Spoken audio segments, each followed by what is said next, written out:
Well, I thought it was time for another fountain pen shootout.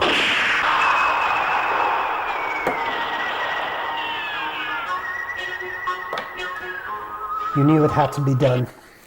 The Moonman V60 versus the OMAS 360 Magnum. I wish I had a regular 360 from OMAS so that the sizes would be the same, but I don't. So this is what you have. I don't know how well the camera picks it up. There is a coloration difference. I don't know why I said coloration, it's color. The Moonman is a deep, deep black. The Magnum is a very dark blue. And it's hard to see. You really need the right light, and I'm not sure the camera can do it, but this is a dark blue. Okay.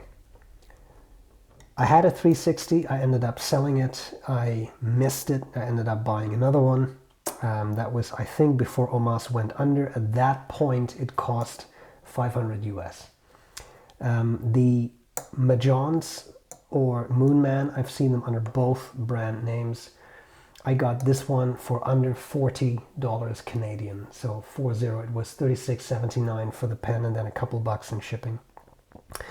Extra fine and fine nibs. These come in, I'm pretty sure, fine, medium, broad, and I want to say extra fine. I'm not 100% sure, but this is not made right now, right? So this is something you would get on eBay or pen shows or that kind of stuff. Clearly Mahjong copied this. I mean, we can have long and short discussions about it. This is an OMAS, the way it's made. It's a 360. It just has a couple of differences and has a couple of similarities. And I thought in this case, I'd really try to take my time bit by bit to talk about it. OMAS used cotton resin.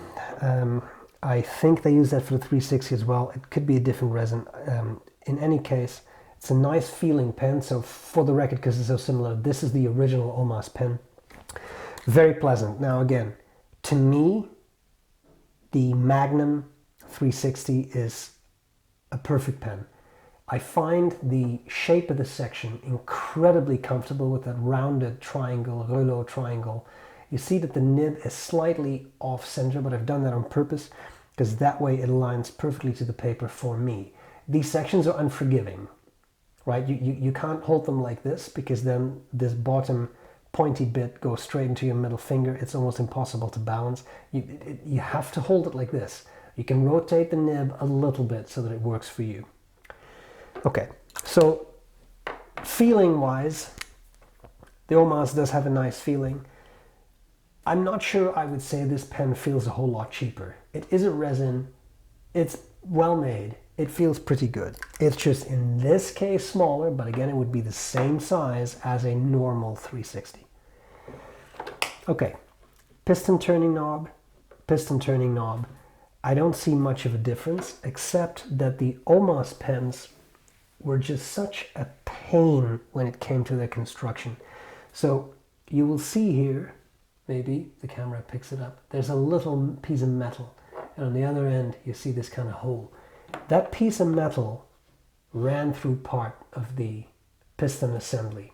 Enormous pain to align things properly, put that back through. I really hate it. I will see if at some point I can take this pen apart. Tom Westerich did it. He posted a picture on Facebook. He's from penboard.de, right? He took the whole thing apart. So it's obviously possible.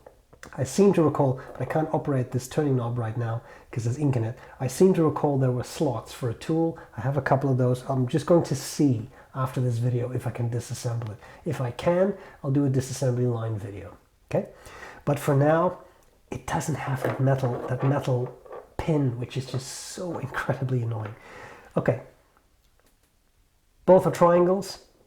The OMAS ridges are beautiful. They are not sharp at all, which is really, really good craftsmanship. On the Mahjong, or the Moonman, whatever you want to call it, the ridges are sharper. Not so sharp you're going to cut yourself on them, but relative to the original, definitely more defined. So sharper edge, something to take into account. As you can see, both pens have a Greek key center band. On the OMAS, I'll try to zoom in a bit so you can see it a little bit better. It's quite refined.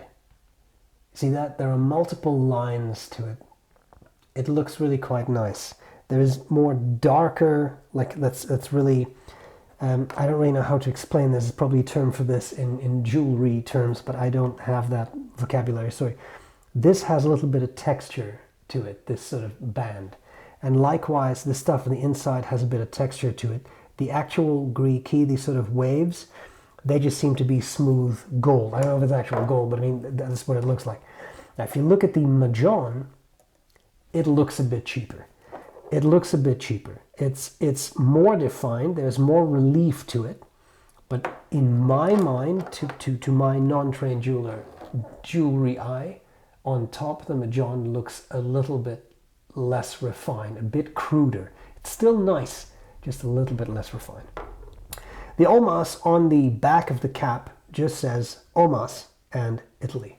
As you can see here in a blind engraving. I need to zoom out because I keep missing things. I'm sorry.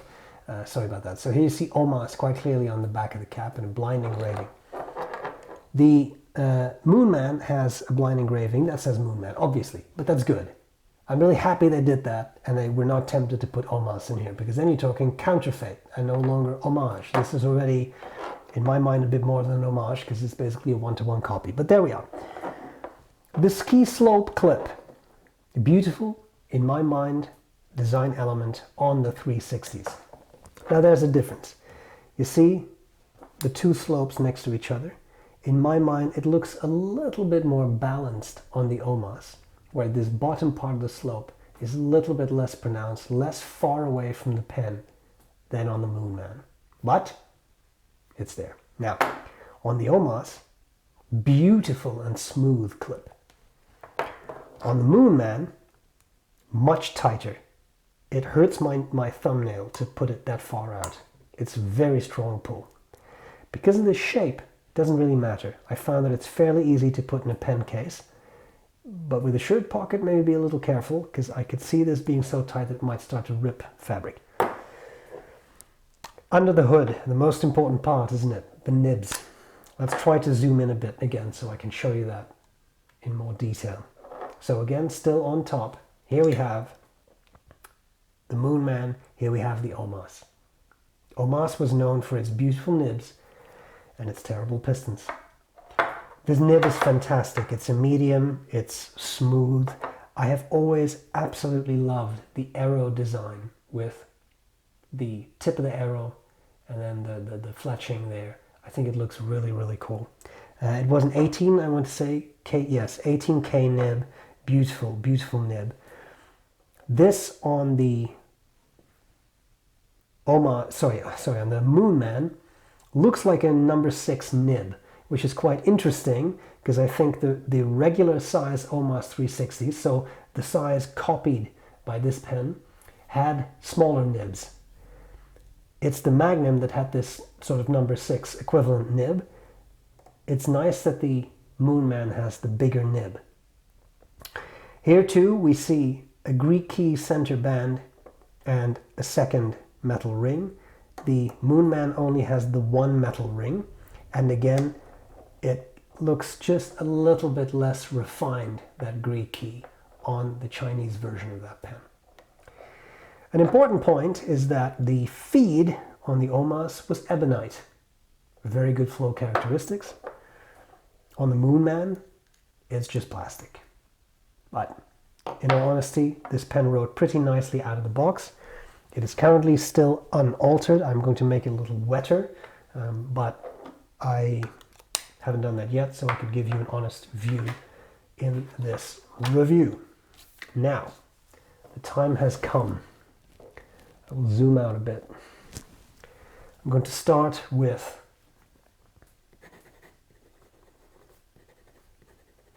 the Moonman V60. Under no pressure. Terrible N, I don't know what happened there. You see it's drier. Not so dry that it won't write, but it is drier. So that's why I would make it a little wetter. fast writing, keeps up pretty well. This plastic feed keeps up well with the writing. Again, drier, but could be made wetter. There is that latitude. Reverse writing, it's possible, it's scratchier. It's almost impossible to hold this pen that way because look at how weird that fits my fingers then, right? It's not comfortable at all. The ink here was Waterman, sorry. They're blue-black, whatever that's called now, mystery blue or something.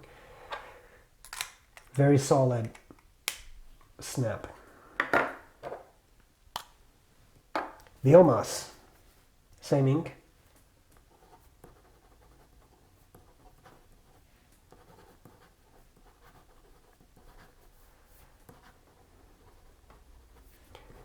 Nib is substantially smoother.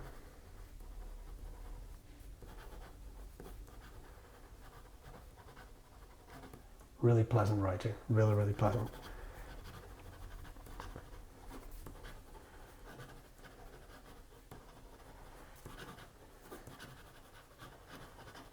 Yeah, I really love it. I've always really, really loved the Magnum. Nice, wet, reverse writing. Again, unpleasant because of the shape of the pen, but it's doable. Now the judgment. Again, it's not entirely fair to compare these pens. You really should compare the regular size 360 to this pen, but I can't because I don't have one. I haven't seen these on eBay for a while, but they show up fairly regularly. I don't know what they currently go for. I know that I paid $500, but that's when OMAS was still in business, I think. So heavens knows what they go for these days. The pen family made some of these, but in much fancier materials. So Arco Bronze, Arco Verde. Those I think were $2,000 and above. So the OMAS is the original, period. The nib is fantastic, ebonite feed, it's beautiful. But the piston is fragile. That's a fact. I'm not like, this is a fact.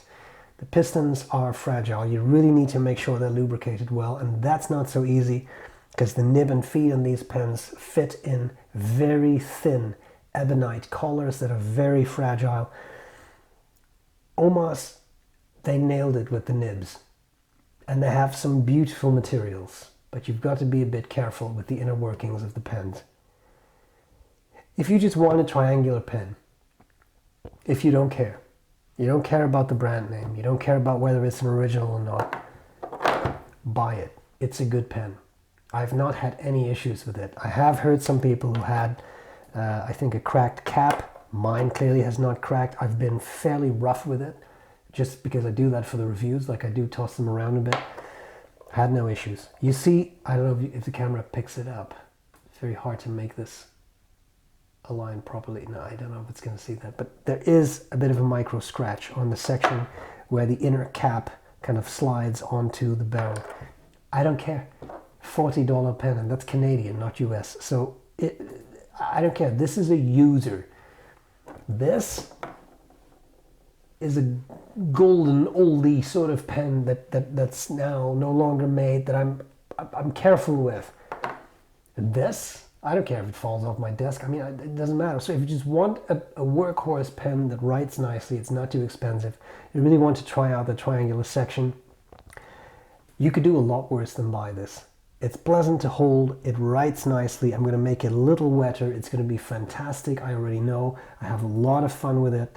I can use a 360 without having the fears of the sort of fragility of that pen. It's beautiful. Once Majon makes a Magnum size version of this, which I'm sure is coming, I'll buy one straight away. Without my heart skipping a beat, I'll get one. It's just a wonderful pen. So if that's what you want, you just want to play with it, you don't want to spend the money that the OMAS originals, whether that is a Magnum or the regular size, now command, it's fine. Get this. I think it's a fun pen. In my review, I talked a bit about the ethics of the whole situation because I think that's a slightly more nuanced situation. So if you want to see that, by all means, check it out. That's all I have. I hope this was useful. I hope it's given you an idea of the strengths of both pens. Let me know what you think, and I'll gladly see you later. Bye.